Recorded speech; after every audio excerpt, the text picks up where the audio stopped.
Magpaksiw tayo ng matang baka. Salansan natin ang isda.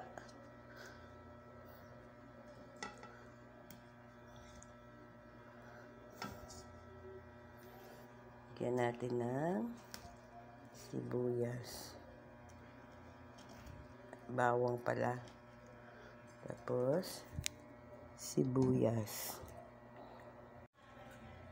Luya. Sili. Okra. Tapos, talong.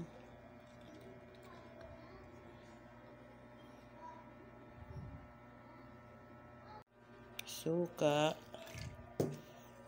Konting tubig. At patis. At paminta. Natin ang seasoning. Lagyan natin ng mantika. Konti. Guys, gusto ko pala sa paksiw yung medyo tuyo siya. Yung hindi siya masabaw. Yan. Patuyo na siya. Kakain na tayo. Yan ang ulam natin ngayong gabi. Hindi na natin siya nilagyan ng asin kasi meron na siyang seasoning at saka patis. Ayan, luto na ating paksiw. Kain na tayo. Thank you for watching. Bye.